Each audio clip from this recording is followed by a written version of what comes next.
বাংলাদেশের অর্থনীতির হৃৎপিণ্ড চট্টগ্রাম বন্দর আজ নিথর, নিস্তব্ধ। সকাল ৮টা থেকে বন্দরের বিশাল বিশাল ক্রেনগুলো থেমে গেছে, যেটিতে জাহাজের কন্টেনার ওঠা নামানো বন্ধ। কেন? কারণ আমাদের জাতীয় সম্পদ নিউ মেরিন কন্টেনার টার্মিনাল এবং এনসিটিকে দুবাইয়ের কোম্পানি ডিপি ওয়ার্ল্ডের কাছে ইজারা দেওয়া এক আত্মঘাতী সিদ্ধান্ত নিয়েছে রক্তচোষা পিচাস ইউনূস সরকার। বন্ধুরা, বন্দর কর্তৃপক্ষের কড়া হুঁশিয়ারি ছিল, শাস্তির ভয় ছিল, এমনকি রাষ্ট্রবিরোধী তকমা দেওয়ার হুমকিও দেওয়া হয়েছে। কিন্তু দেশের লাইফলাইন রক্ষা করার শ্রমিকরা আজ একাট্টা। এনসিটির মতো লাভজনক প্রতিষ্ঠান কেন বিদেশিদের হাতে তুলে দেওয়া হবে? এই চুক্তির নেপথ্যে কার লাভ? আজ আমি তুলে ধরার চেষ্টা করব কিভাবে একটি ভুল সিদ্ধান্ত দেশের 90% আমদানি রপ্তানির বাণিজ্যিক খাতের কিনারায় নিয়ে এসেছে।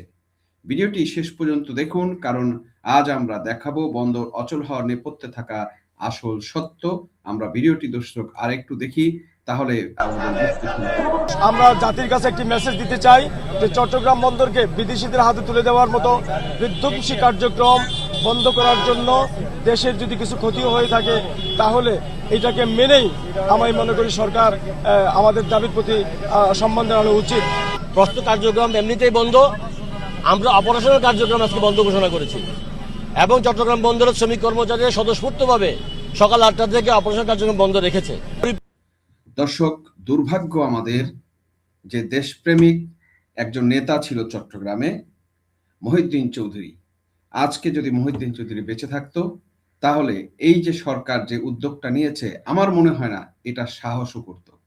কারণ এর আগে চট্টগ্রাম বন্দর নিয়ে যত ধরনের কনস্পিরেসি হয়েছে, চট্টগ্রাম বন্দর নিয়ে যত ধরনের অন্যায় সিদ্ধান্ত হয়েছে, প্রতিটা অন্যায় সিদ্ধান্তের বিরুদ্ধে মহিউদ্দিন চৌধুরী রুখে দাঁড়িয়েছে এবং এই চট্টগ্রাম বন্দরে তার ছিল ব্যাপক কন্ট্রোল এবং সেই অনুযায়ী কিন্তু শ্রমিক নেতা যত ছিল তারা এককক্ষে যে দলই করুক, মহিউদ্দিন চৌধুরী কথার বাহিরে কিন্তু যেত না।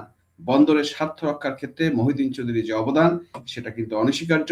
আজ একজন মহিউদ্দিন চৌধুরীর অভাব এই বাঙালি জাতি হারে হারে অনুভব করছে। এই রক্তচোষা পিচাস ইউনূস, লোভী ইউনূস এবং এই দেশকে বিক্রি করা পাপেট, আমেরিকার পাপেট ইউনূস, এই আমেরিকার মালিকানাধীন সেই ডিপি ওয়ার্ল্ডের প্রতিষ্ঠানকের কাছেই এই চট্টগ্রামে নিউ মেরিন কন্টেনার টার্মিনালটিকে ইজারা দেওয়ার চেষ্টা চালিয়ে যাচ্ছে। যে কন্টেনার টার্মিনাল থেকে, যে বন্দর থেকে আমাদের সবচেয়ে বেশি লভ্যাংশ আসে এবং আমাদের রাজস্বতে সবচেয়ে বেশি কন্ট্রিবিউশন করে, সেই প্রতিষ্ঠানটিকে আজকে বিদেশিদের হাতে তুলে দেওয়া হচ্ছে। প্রশ্ন হচ্ছে, যে প্রতিষ্ঠান আপনাকে যদি আমি প্রশ্ন করি, যাদের ব্যবসা প্রতিষ্ঠান রয়েছে, আপনার যদি কোনো লাভজনক প্রতিষ্ঠান থাকে যেখান থেকে আপনার কোটি কোটি টাকা ইনকাম আসে, সেই প্রতিষ্ঠানকে কি আপনি অন্য কারো হাতে ভাড়া দিয়ে দিবেন যে সে চালাবে, চালানোর পর আপনাকে ভাড়া দিবে আর আপনি সেই ভাড়ার আশায় বসে থাকবেন? কখনোই দিবেন না। আপনি যদি আপনার স্বার্থ বুঝেন, আপনার নিজের স্বার্থ বুঝেন, ব্যবসার স্বার্থ বুঝেন, কখনোই দিবেন না। যদি এই প্রতিষ্ঠানটা অলাভজনক হতো, তাহলে আমরা লাভের চিন্তা করতে পারতাম যে বাইরে কাউকে দিয়ে যদি আমি কিছু লাভ পাই, সেটা আমার জন্য বেনিফিটেড হবে। অথবা যদি এরকম হতো যে একটা প্রতিষ্ঠান শুরু থেকেই বিদেশি একটা প্রতিষ্ঠান সেখানে ইনভেস্টমেন্ট করে টাকায় লগ্নি করে সেই বন্দরকে স্থাপন করত এবং সেখান থেকে তারা একটা সার্টেন টাইম পর্যন্ত চালিয়ে তাদের লভ্যাংশ উঠানোর পরে তারপরে বাংলাদেশকে হস্তান্তর করতো, যদি এরকম কিছু হতো, সেটা হলো বাংলাদেশের স্বার্থের পন্থী হতো, স্বার্থের জন্য ভালো হতো। কিন্তু এরকম যে প্রতিষ্ঠানটা আমাদেরকে বেনিফিট দিচ্ছে এবং যেখানে সমস্ত ধরনের ইকুইপমেন্ট, মেশিনারিজ হতে শুরু করে সমস্ত কিছুই আমাদের ক্রয় করা, আমাদের টাকায় কেনা, সরকারের টাকায় কেনা, বাংলাদেশ গভর্নমেন্টের টাকায় কেনা, সেখানে আমাদের প্রফিট হচ্ছে, লাভ হচ্ছে, সেই প্রতিষ্ঠানকে আমরা কেন বিদেশিদের কাছে তুলে দেব, কেন আমেরিকার হাতে তুলে দিচ্ছি? দর্শক, শ্রমিকদের কথাগুলো আমরা আরো একটু শুনি, তাহলে বুঝতে সুবিধা হবে যে এই ইউনূস এই দেশটাকে আসলে কোথায় নিয়ে যাচ্ছে। প্রেক্ষিত আমাদের কর্মচারী সেটি শুনছেন না, তারা তাদের কর্মসূচি পালন করে যাচ্ছেন। আগামীকাল চট্টগ্রাম বন্দরের প্রশাসনিক এবং অপারেশনাল সমস্ত কার্যক্রম বন্ধ থাকবে। সরকার বা কর্তৃপক্ষ আলোচনা করে যদি সমাধানের দিকে যে না যায় বা এই এনসিটি বেসরকারীকরণের প্রক্রিয়া থেকে সরে না আসে, আমরা আগামীকাল 5টার সময় পরবর্তী কঠোর কর্মসূচি ঘোষণা করব। সরকার হ্যাঁ, অবশ্যই কঠোর কর্মসূচি দিতে হবে, এমন কর্মসূচি দিতে হবে, প্রয়োজনে চট্টগ্রামকে অচল করে দিতে হবে, প্রয়োজনে চট্টগ্রাম বন্দরকে অচল করে দিতে হবে এবং বাংলাদেশের সমস্ত কিছু বন্ধ করে দিতে হবে। এবং কোনো রকমই কোনো কিছুর বিনিময়ে এই বন্দরকে আমরা বিদেশিদের হাতে তুলে দিতে পারি না। আপনাদের সাথে আমরা একমত এবং আমরা মনে করি এখানে শ্রমিক কর্মচারী যারা আছে তারা যদি ঐক্যবদ্ধ থাকে তাহলে এটা কোনো রকমই এই পিচাস ইউনূস আমাদের হাত থেকে বিদেশিদের হাতে দিতে পারবে না। এটা আমরা রুখে দিতে পারবো। আজ সময় এসেছে সেই রুখে দাঁড়ানোর। দর্শক, শ্রমিকদের বা নেতাদের কথা আমরা আরেকটু শুনি। আমাদেরকে চট্টগ্রাম বন্দরের নিউমোরিং কন্টেইনার টার্মিনাল পরিচালনার দায়িত্ব বিদেশি কোম্পানিকে দেওয়ার সিদ্ধান্তের প্রতিবাদে কর্মবিরতি পালন করছেন শ্রমিক কর্মচারীরা। জাতীয়তাবাদী শ্রমিক দলের ডাকা এই কর্মবিরতির কারণে বন্দরের স্বাভাবিক কার্যক্রম ব্যাহত হচ্ছে। এই কর্মসূচিতে বন্দরের স্থায়ী কর্মচারী ও বেসরকারি শ্রমিকরা অংশ নেন। শনিবার সকাল থেকে বন্দরের বিভিন্ন গেটে বিক্ষোভ করে আন্দোলনকারীরা। শ্রমিকরা এনসিটি দর্শক, যে দল করুক, এখানে যে শ্রমিকরা যে দল করুক, সে বিএনপি করুক, সে অন্য পার্টি করুক, সে আওয়ামী লীগ করুক, ডাজ নট ম্যাটার। ম্যাটার হচ্ছে এটা যে আমাদের দেশের মানুষের জন্য সে যে দল করুক, জাতীয় ঐক্যমত্যের জায়গাতে দাঁড়িয়ে এই বন্দর আমাদের বিদেশিদের হাতে দেওয়া হচ্ছে আমাদের স্বার্থ বিরোধী, আমাদের স্বাধীনতা বিরোধী এবং সার্বভৌমত্ব বিরোধী। সুতরাং এটাতে যে লোক অংশগ্রহণ করবে আমি তাকে দেশপ্রেমিক বলবো, সে যে দলই করুক। সুতরাং এইখানে ঐক্যবদ্ধ হয়ে এই পিচাস ইউনূসের হাতকে ভেঙে দিতে হবে যাতে আর কখনো সে এই চিন্তা না করতে পারে এই বন্দরকে বিদেশির হাতে তুলে নিতে পারে। দর্শক, খেয়াল করবেন, প্রতিদিন যেখানে কন্টেনার হ্যান্ডেলিং এর শব্দে কান ঝালাপালা হওয়ার কথা সেখানে আর শ্মশানের মতো নীরবতা। জেনারেল কার্গো বার্থ, জিসিবি এবং জিসিটি এবং এনসিটি সবগুলো টার্মিনালের কাজ পুরোপুরি বন্ধ। শ্রমিক কর্মচারীরা কাজে যোগ দেননি। ফল কি হয়েছে? হাজার হাজার কাভার্ড ভ্যান আর ট্রাক নিমতলা থেকে শুরু করে বন্দরের প্রতিটি গেটে আটকা পড়ে আছে। যারা পণ্য খালাস করতে এসেছেন তারা বিপাকে, সিএনএফ এজেন্ট আর আমদানিকারকরা মাথায় হাত দিয়ে বসে আছেন। সময় মতো পণ্য সরবরাহ করতে না পারলে যে কোটি কোটি টাকার ক্ষতি হবে তার দায় কে নেবে? বন্দর কর্তৃপক্ষ নাকি তথাকথিত ইজারা চুক্তিদার? দর্শক, এই যে ক্ষতি হচ্ছে দেশের জনগণের, এই আন্দোলনটা আমরা জানি দেশের মানুষের ক্ষতি হবে এবং এই সিস্টেম ভেঙে পড়বে, কিন্তু দেশের স্বার্থ রক্ষার জন্য, বন্দরকে রক্ষা করার জন্য আমি মনে করি এই পিচাস ইউনূস সরকার আর কোনো পথ রাখেনি, শুধুমাত্র আন্দোলন করা ছাড়া, স্ট্রাইক দেওয়া ছাড়া, ধর্মঘট করা ছাড়া এবং সমস্ত কিছু বন্ধ করে দেওয়া ছাড়া। কারণ সমস্ত কিছু বন্ধ করে দেওয়া ছাড়া এখানে অন্য কোনো পথ এই ইউনূস কিন্তু রাখেনি। এবার একটু গভীরে যাই।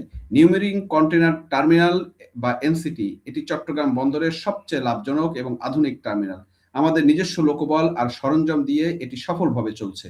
তবে কেন দুবাই ভিত্তিক অপারেটর ডিপি ওয়ার্ল্ডকে এটি ইজারা দিতে হবে? শ্রমিক নেতারা আজ রাজপথে চিৎকার করে বলছেন এই চুক্তি অগ্রহণযোগ্য।